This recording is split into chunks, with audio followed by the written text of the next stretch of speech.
Hello everyone, I'm Lavanya Shende and I welcome you on behalf of CDC and we'll start with your introductions. Hi, I'm Abhinav. I'm from Electrical Department. I got placed in Semi Technologies and I'll be joining as an intern in the month of May.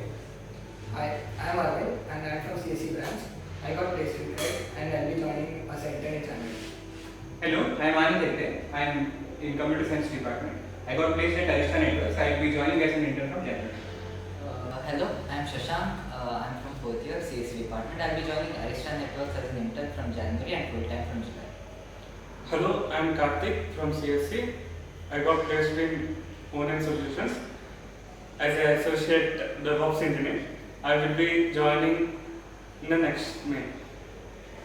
Hello, my name is Sai Prabhakar and I am from CSC department. I got placed in ABP and I will be joining as the full time from July. Okay, we'll start with the questions and the very first question is that what do you think were the factors of quality in you that helped you get placed? You can start, anyone can start actually. In my experience, I don't have a great CCPA, but I had some research experience and my research projects which helped me during my interview and interviews. In fact, I can just be sure what I've done and don't say any extra things. I think for me it is coding and practicing. For me, it was I got intern in third year. Around third year, September I had got the intern, and then it got converted into full time. I got a PPO. So basically, at that time, I was doing lead code for like 1 or 2 months. When did you start practicing on code? Lead code I started in May. May of after my second year holidays. In the May of that period, I started doing lead code. That helped. I was doing consistently with him for 1 month fully. So that had helped in the coding test and even in the first round of the interview. And then we were doing some OK projects and all. So some hackathons we were a part of. That project also we had explained in the resume and also in the interview they had asked. So and I had interned at IIT Gandhinagar. So some of the machine learning things also they had looked at and they had added me to the data because of those experiences. So I think everything had helped at that time. So in my case, I actually telling I don't do much of competitive programming. I only did a little bit of competitive programming in my second or third year, and that's it. But mostly what I focused on were doing real world projects. Say creating a new project and deploying it on the server, or basically not as such competitive programming, but a general type of using programming as a tool to solve problems. And during my interviews, I actually did slightly bad in the competitive programming. I still knew a little bit of DSA. I had done a little bit of lead code, but mostly what helped was I used to tell each and every line of code that I wrote during the interview. So I used to discuss if I didn't know anything, I used to ask the interviewer and say, I don't know sir. Then he might help give me hint, and using that hints I used to solve it. Yeah, again in my case it's problem solving basically yes. So I have started doing lead code from last year October and I consistently have done it, and in between I have also given some competitive contests in code sources. So that helped me a lot in basically technical tests, and even in the interviews it helped me. And other than that, having projects helped me. So in interview it helped me to initiate a discussion and interact. Yeah, in my case, like I used to do DSA from my third year, beginning of the third year, and it helped me in the technical rounds and all. And during the interviews and all, they used to ask about the projects, what I have done, and about the internship that I have done previously in DCS. And basically like coding and doing projects, they help me most. So most of you like did projects and all instead of like focusing on the coding part. So I want to know how you knew which product to do or which project to start on, and did anyone help you? Did you go to any professor or all for that? Just to start with projects, doing projects are outdated is of no use. So what I did, I project which is like current latest technology. So what we were doing is we built a GAN-based converter. Like you may see that GAN-based chargers now. So my project was on the latest, on the current technology. So yeah, always choose projects which are currently moving on the market, not which is outdated. So I think that if you are from CSE department, you can try to participate in hackathons and choose the problem that you are facing currently. Like in second year, we did like WhatsApp Clan Messenger, which is basically a problem we faced in past set while sending invitations.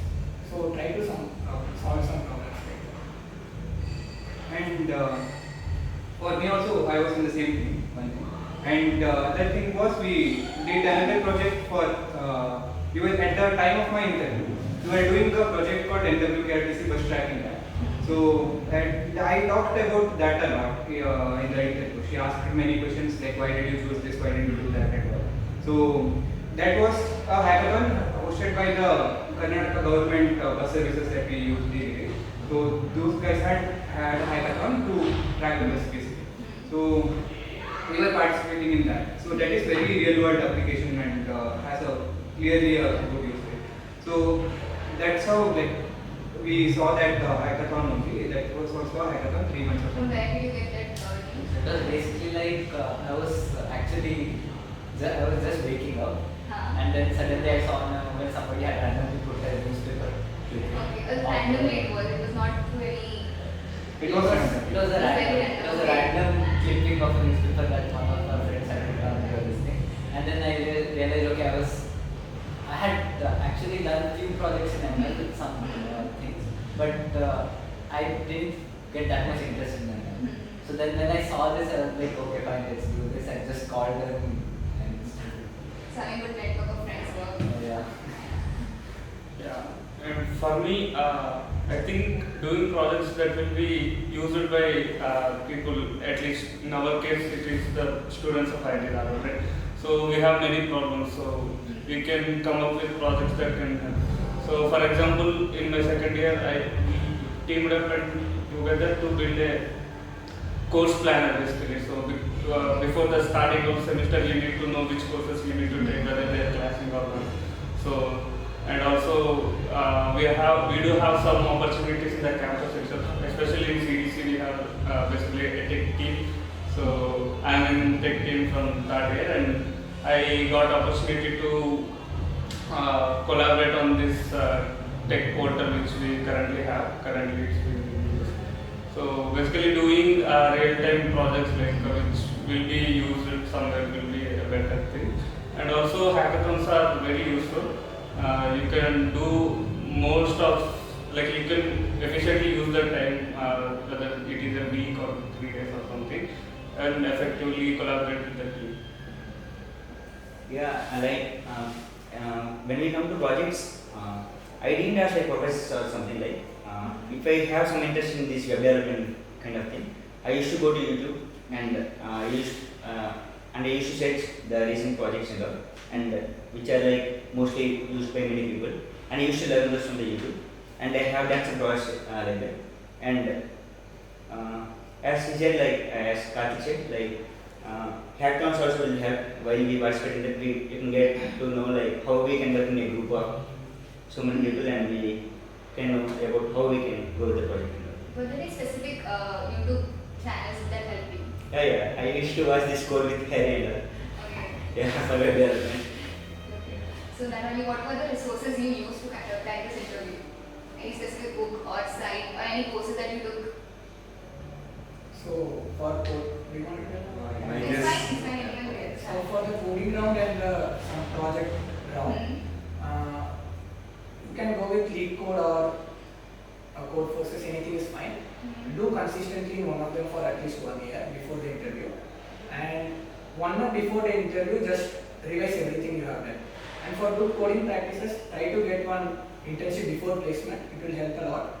And try to read the clean code book. In my case, I did not have any much rounds. It was only single round. It was like purely technical round. So for this, I didn't use any resources. But previously, I have attended an interview for an internship during my third year.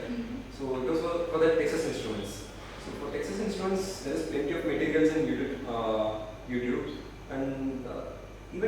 instruments provide a resource, kind of a drive link, in which what are the things they will be discussing on it, like asking on an interview. So for electrical companies, mostly you can get things from YouTube and from seniors. Any specific channels you want to name? Channels, I don't have anything in mind, but later if I I'll let you. My name is almost same question for competitive programming. For projects, it depends on what we are building, right? So for if it was Flutter, we had followed some of the YouTube channel. I don't remember the name. You can just search Flutter tutorial and the top 3 something will be good. That was the case, and I think we should not neglect the academics here. DSA course will be there. DA course will be there. Design and analysis of constructors. Those are good. Questions actually come from them also in the interviews. So and also DBMS OS and all, they come in the later stages. Actually, I had done an internship in my second year or something, and then two of the interview questions were directly from the course.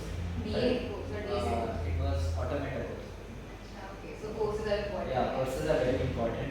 You may not know that the questions. Yeah, we may think that other. Yeah. Yeah, So it's coding not is like different. okay, DSA coding is separate and courses are separate. Yeah. Also, R&D will help, I think, for making good projects, right? Taking an R&D under a professor will help because they will know the problem in their fields in depth. So it will be better than the problem that we may think of and do. But for real world projects, not many R&Ds will be there.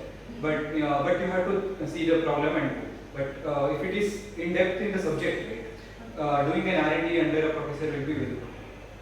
So in my case, what happened when I actually first came to college, I didn't know anything about coding, nothing. What is ML? And then how did you build? Then That it is was what like, we want to tell our audience. Yeah, so the most basic, I got overwhelmed actually. So first, what basically I followed was, okay, start with some field, some part of it. So since there was a lot of hype about ML, AI, ML and all, I started with that field actually. I did some Coursera, 3 or 4 courses on Coursera, some YouTube videos of Andrew Ng, those videos, and I also did an ML based R&D under professor. But then I also switched fields. I tried competitive programming, some on CodeChef, some codinggame.com, it was some random website, and also code forces and lead code. Lead code was very nice. But then that also I felt okay. This is not what I'm that much interested in. Then I tried doing participating in Does Hack, those real world type of projects. Then that one I got interested in. Then I only did those type of projects. So in my case, regarding preparing for the interviews, I used to mainly bookmark all those slides which we have in the courses, and just before going, like 1-2 days before the interviews, I used to read OS, DBMS, all the core theory slides basically. So it will help us a lot in interviews. We will be prepared for those typical questions which we get basically.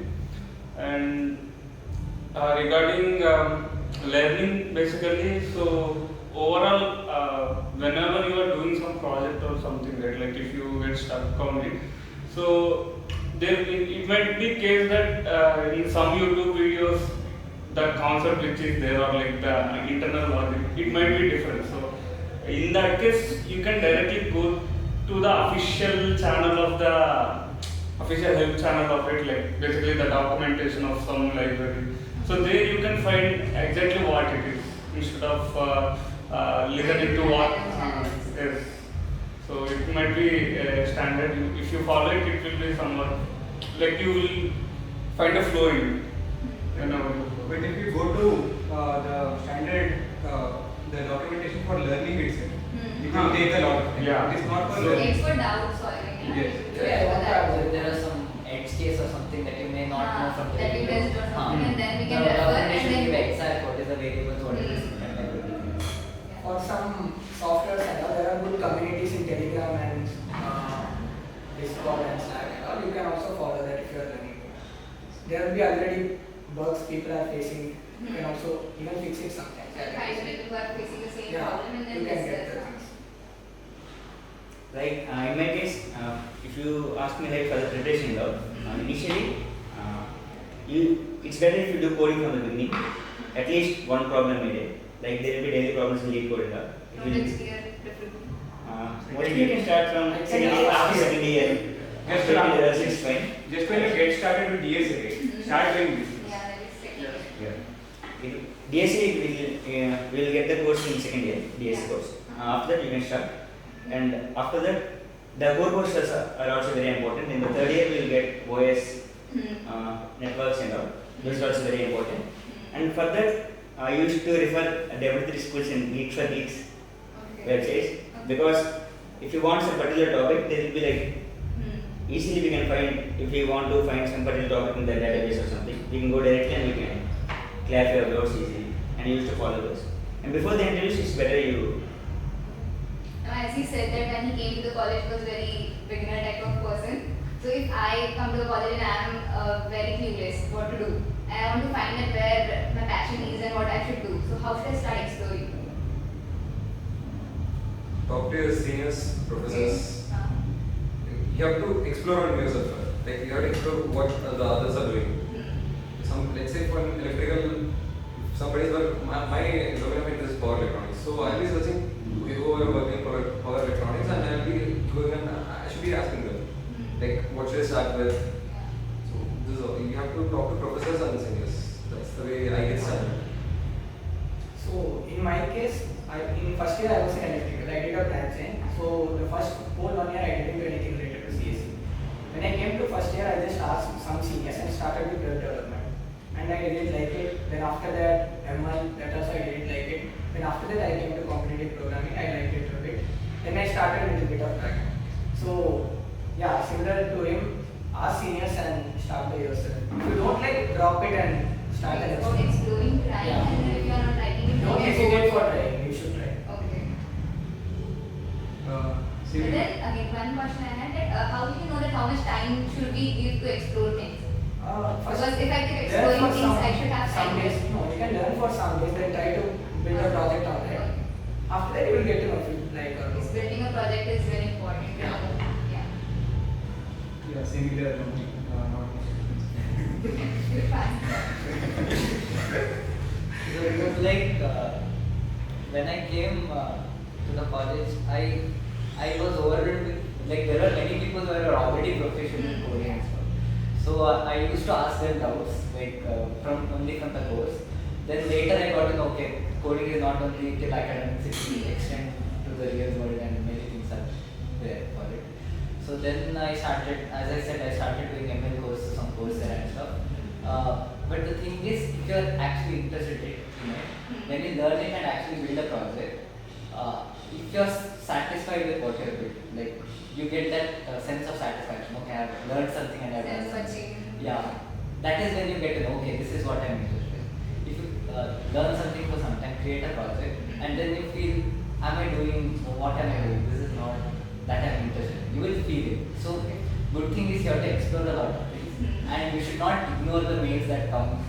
There will be many events. That's an important Yeah, thing. there are Even many from our end, events. they'll be ignoring the mails, Yeah. and then important things will be skipped. Yeah, so not only important, there are many other things also. There might be, if you are interested in R&D, there are R&D seminars, comings and all that. Okay, should we attend at seminars and projects? The thing is, it is not mandatory.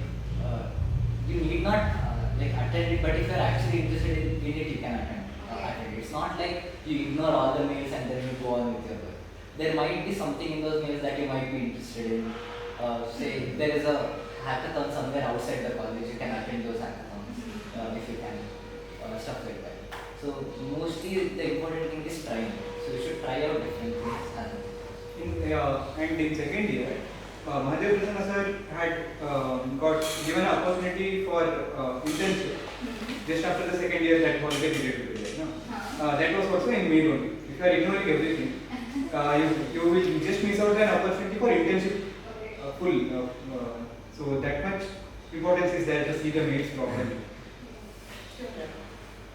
Basically, they covered it, and so one more thing I can think of is like you get the taste of it like when you are doing a course. Introductory courses are there for us, right? So A, DSA and all. So basically during that you get the taste of it, and I guess like you will be liking or disliking it. So from that also you can tell how to proceed. Yeah, like there are many electives in there. If you want to try like AI and ML, AI is like code for CSE. But if you want, you can take it as elective. And there are some PRML course related to AI and ML.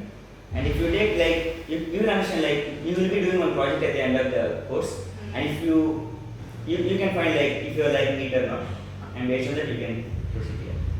One more thing I want to add, there might be some people like me who do not know whether they like it or not. I feel that everything is good.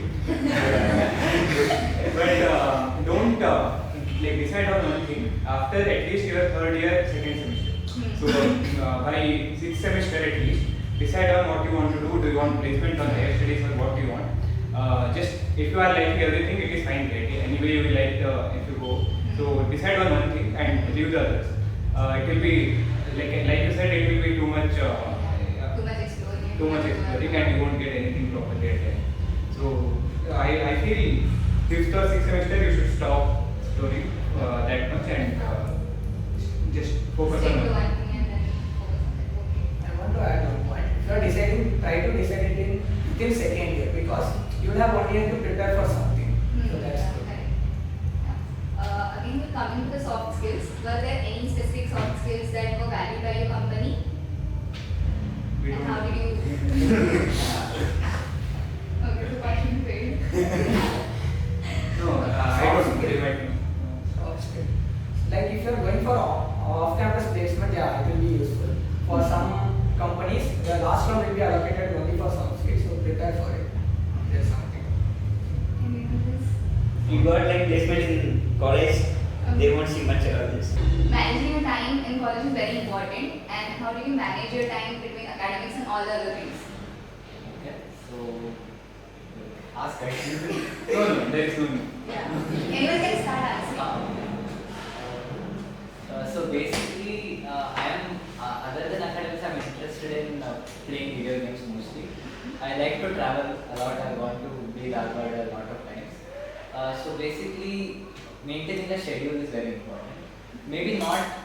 I don't maintain a very long schedule, but at least for next few weeks, if there is a lot of assignments and stuff, I do maintain a schedule, and I do incorporate both academics as well as whatever I want.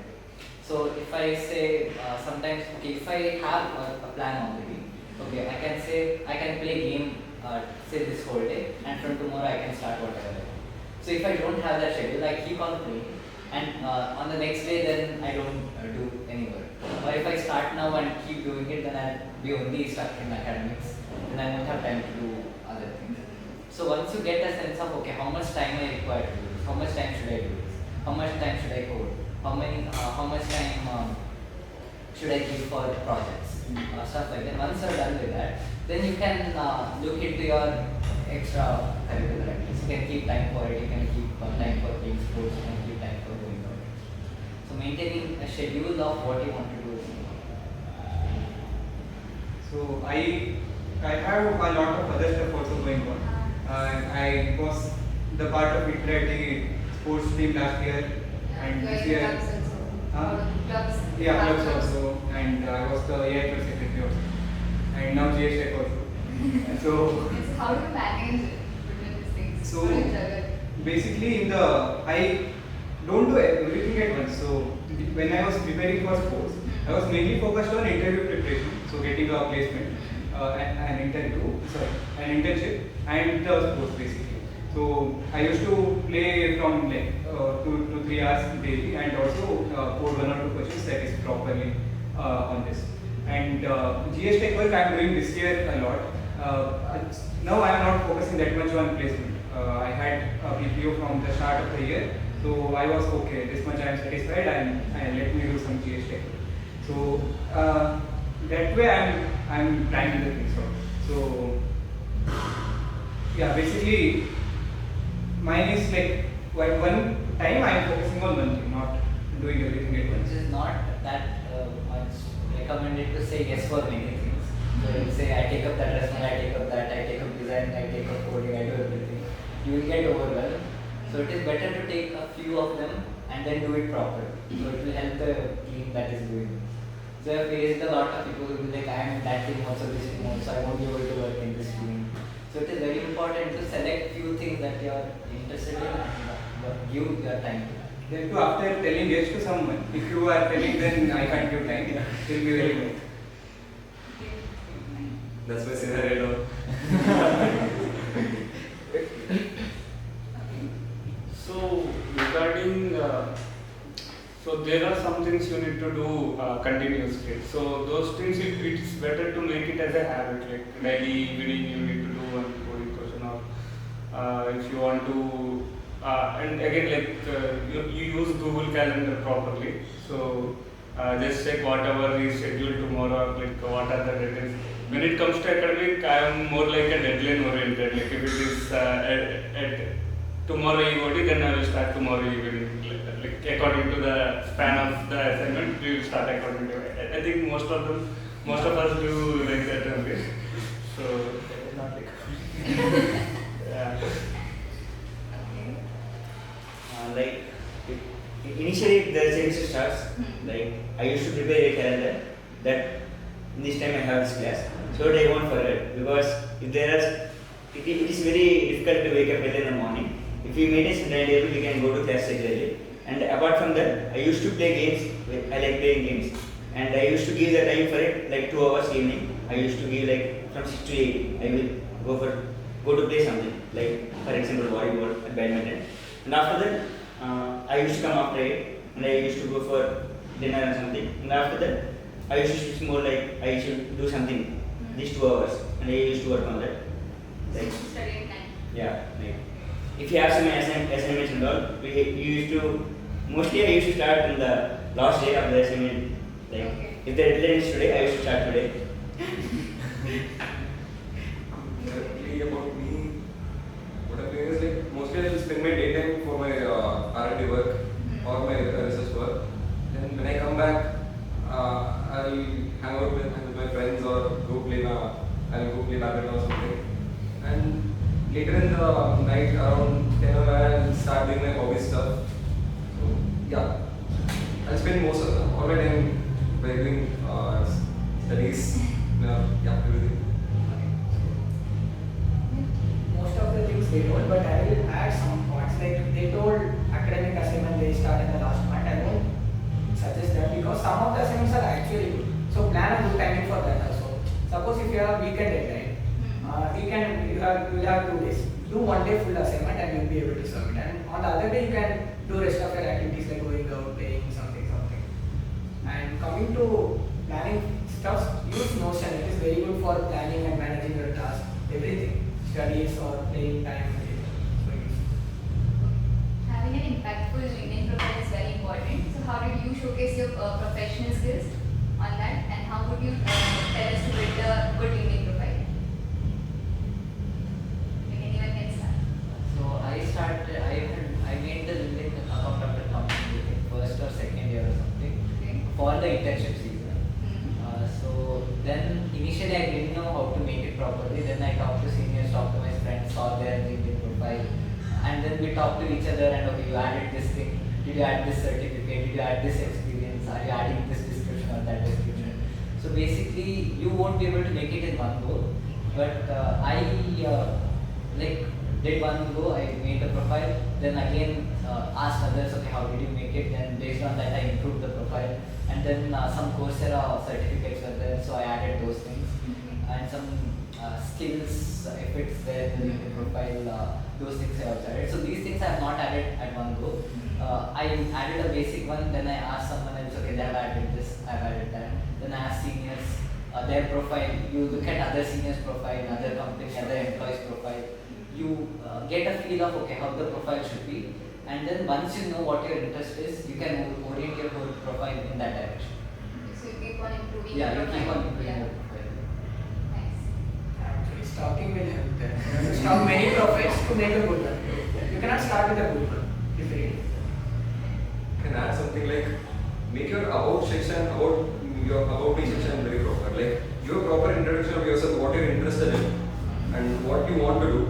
So when someone opens their profile, they'll look at your name and what you're doing, and after they will be reading your about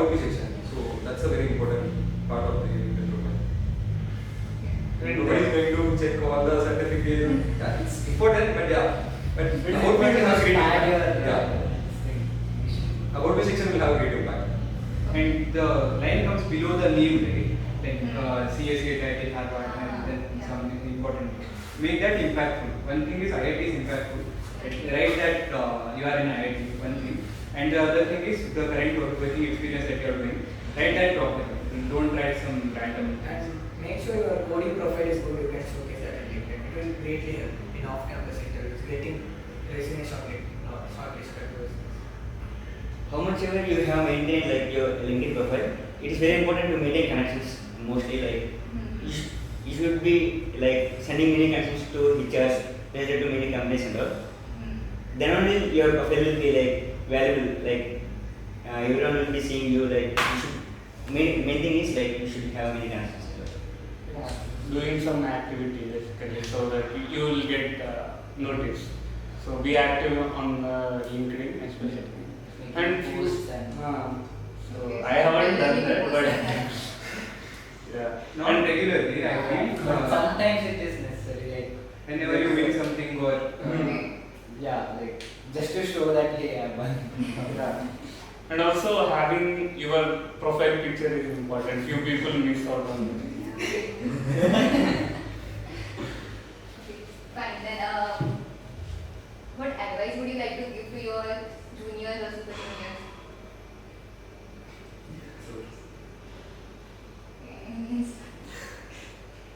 You can talk about like how to manage things or how to choose a career or when to start which things. In Notion, if you just use it, won't be. There are many templates available in Notion. You can watch some YouTube videos. You can get to know if you play around with it sometime. I use personally. I forgot the template name, but it is kind of cards where each one have some status.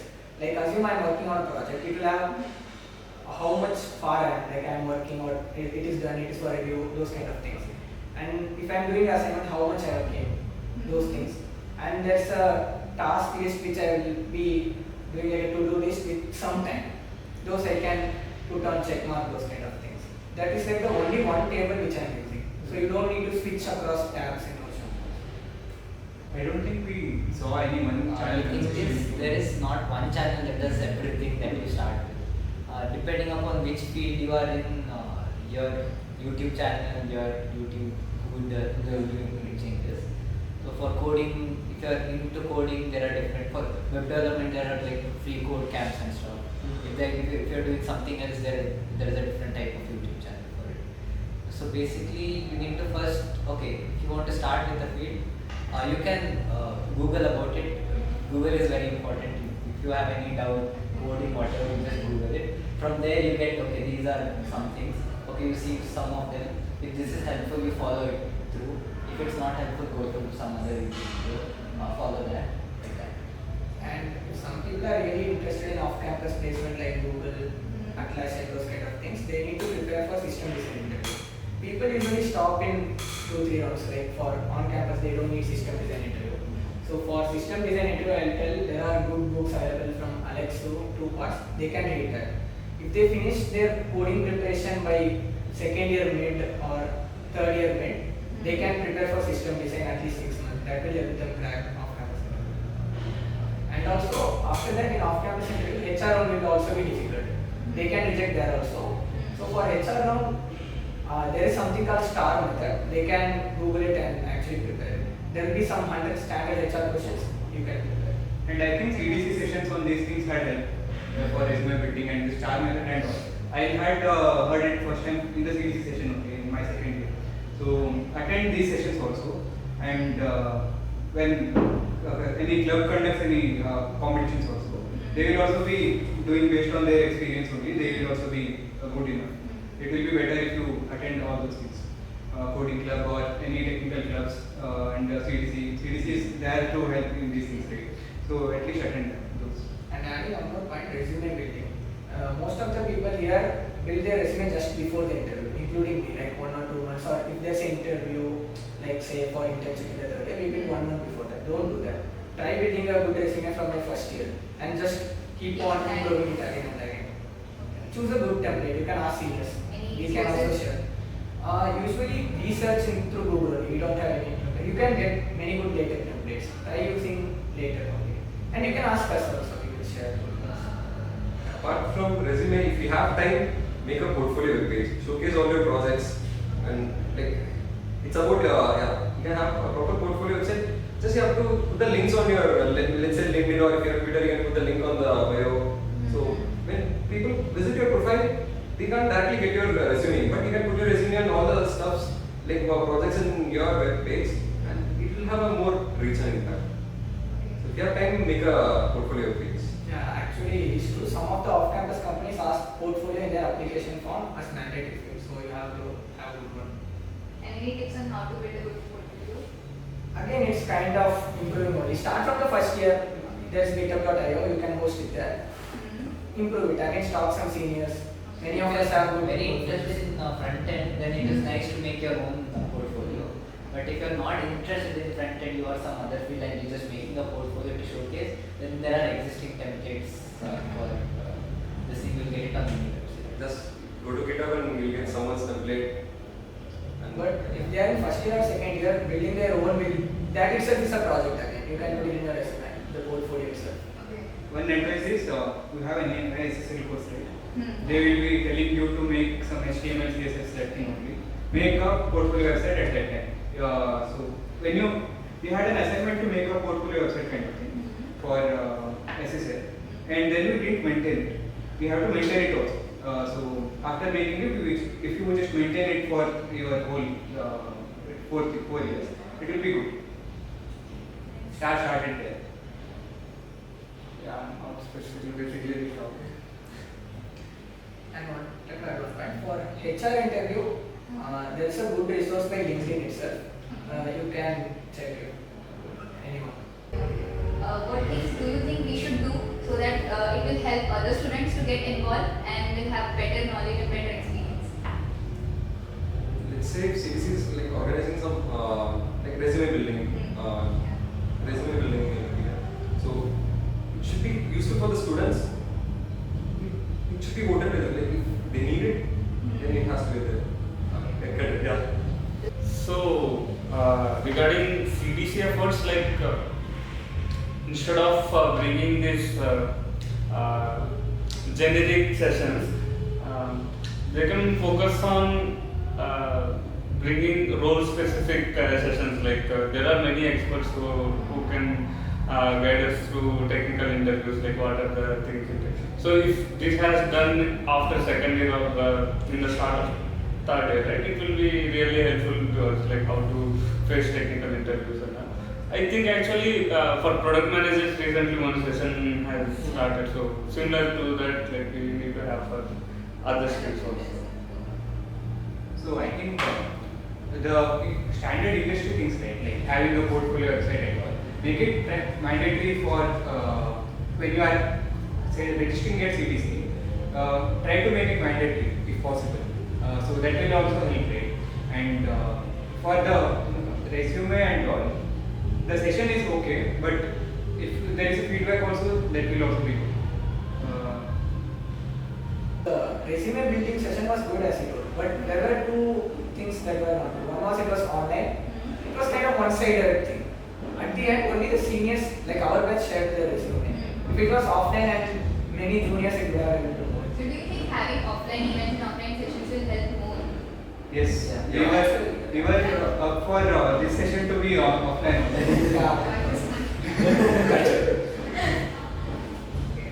But the students should also show some interest in coming to the sessions organized by CDC. So if Not only CDC, anything. That's why they are not taking part in hackathon or any even coding contest. They should show some interest. we had this experience 2-3 times. One is we from coding club alone we had conducted a common coding contest only for our juniors, so second years and first years I think. Then also we got some 20 participation in your whole batch. So and also in yesterday's hackathon, it took us a lot of effort to just do the outreach.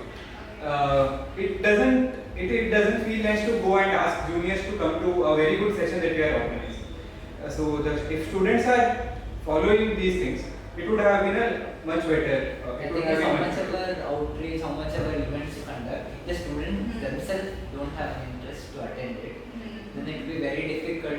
for the organizers to What you do like students, they are not participating in the events you do.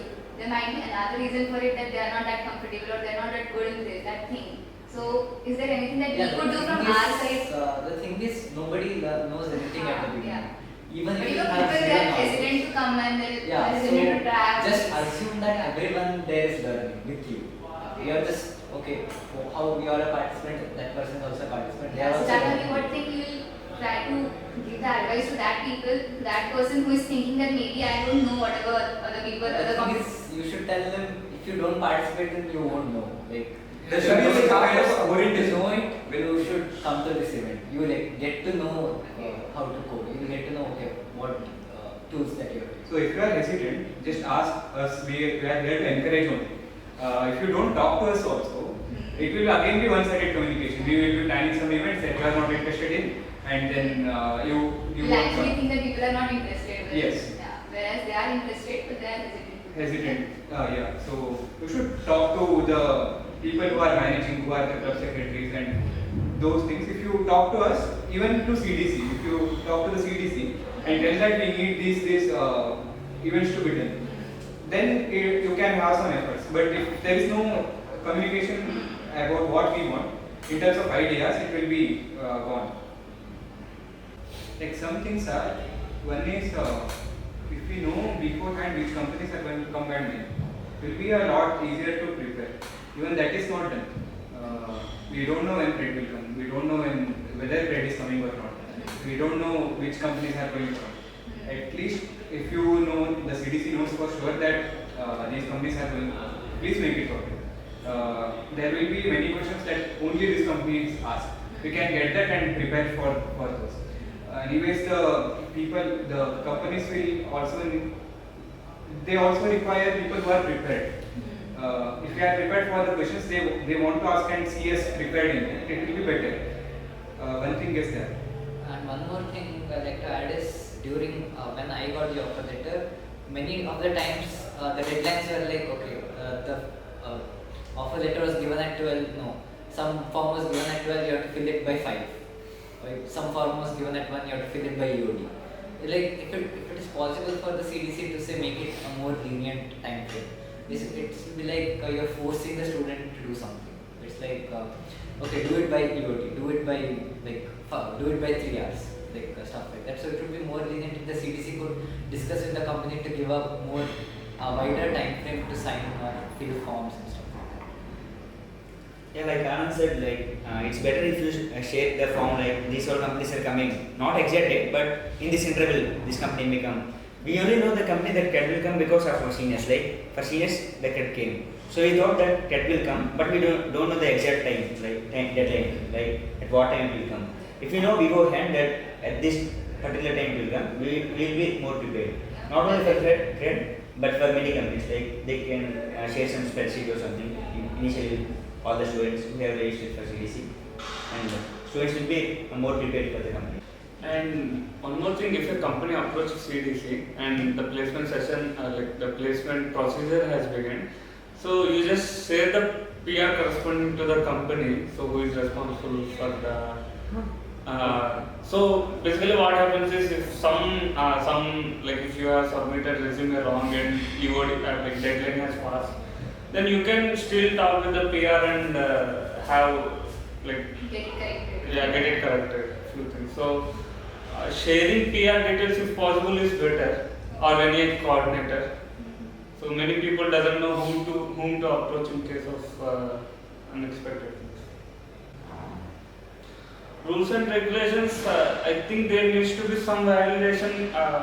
How we are classifying the companies. Like it's not transparent. I would say, because there are few companies which come without mentioning their proper CTC breakup. They just say we have this CTC, that's it. No other gross or what are the bonuses, components. And sometimes we don't know how it is classified, which type it should be.